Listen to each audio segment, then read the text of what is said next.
तुम्ही पाहत आहात MCN न्यूज मराठी। पुलगावपासून सुमारे 10 किलोमीटर अंतरावर असलेले वीरुळ हे राज्य महामार्गाने तयार केलेल्या समृद्धी महामार्गाच्या प्रदेशात सध्या वाहतूक अपघात वाढत आहेत. वेगवान मार्गावर प्रवास करताना लवकर पोहोचण्याच्या नादात अनेक चालक मर्यादित वेगापेक्षा जास्त वेगाने आपली वाहने चालवतात.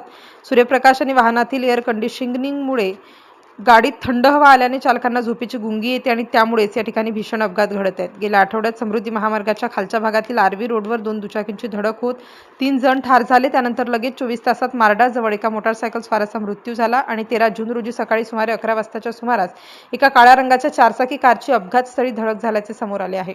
वाहन पाहता मोठी जीवितहानी झाल्याचा अंदाज व्यक्त करण्यात आला, पण वेळेवर समृद्धी महामार्गाची आणि पुलगावची आणखीही ॲम्ब्युलन्स पोहोचल्यामुळे सर्व प्रवाशांना सुरक्षित बाहेर काढून प्रथमोपचारासाठी पुलगाव ग्रामीण रुग्णालयात नेण्यात आलं. तिथे प्राथमिक उपचार करून पुढील उपचारांसाठी सर्वांना वर्धा, सावंगी, दत्ता मेघे रुग्णालयात पाठवण्यात आलं.